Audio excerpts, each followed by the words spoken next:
नासिन वाक़िया कंदासीं। वफ़ाक़ी काबीना जो इजलास सुभाणे वज़ीर आज़म इमरान ख़ान जी सदारत हेठि थींदो। इजलास जे नव नुकाती एजेंडा जारी कई वई आहे।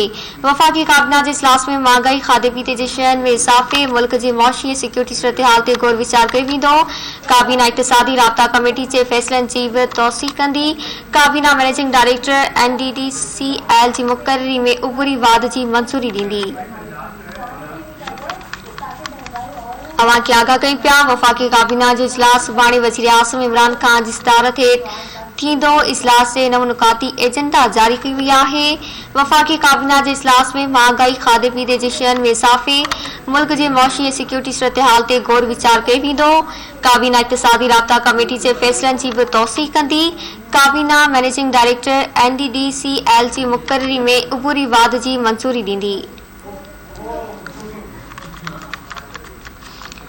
अवां खे आगाह कई पिया। वफ़ाक़ी काबीना जो इजलास सुभाणे वज़ीर आज़म इमरान ख़ान जी सदारत हेठि थींदो। इजलास जे नव नुकाती एजेंडा जारी कई वई आहे।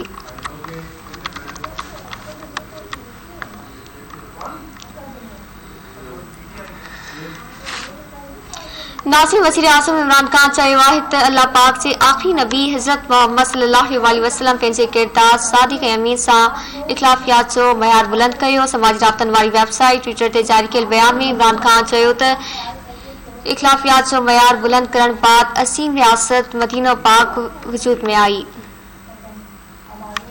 अवां खे आगाह कई पिया। वज़ीर आज़म इमरान ख़ान ट्वीट कयो आहे। वज़ीर आज़म इमरान ख़ान चयो आहे त अल्लाह पाक जे आख़िरी नबी हज़रत मोहम्मद सल्लल्लाहु अलैहि वसल्लम पंहिंजे किरदार सादिक़ ऐं अमीन सां इख़्लाक़ियात जो मयार बुलंद कयो। समाजी राब्तनि वारी वेबसाइट ट्विटर ते जारी कयल बयान में इमरान ख़ान चयो त इख़्लाक़ियात जो मयार बुलंद करण बाद असीम रियासत मदीनो पाक वजूद में आई।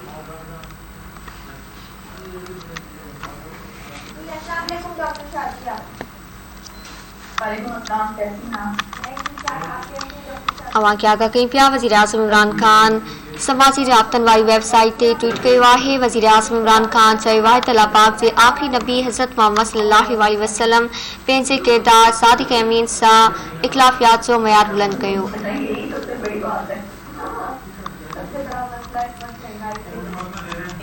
अवां खे आगाह कई पिया। वज़ीर आज़म इमरान ख़ान चयो आहे त अल्लाह पाक जे आख़िरी नबी हज़रत मोहम्मद सल्लल्लाहु अलैहि वसल्लम पंहिंजे किरदार सादिक़ ऐं अमीन सां इख़्लाक़ियात जो मयार बुलंद कयो। समाजी राब्तनि वारी वेबसाइट ट्विटर ते जारी कयल बयान में इमरान ख़ान चयो त इख़्लाक़ियात जो मयार बुलंद करण बाद असीम रियासत मदीनो पाक वजूद में आई।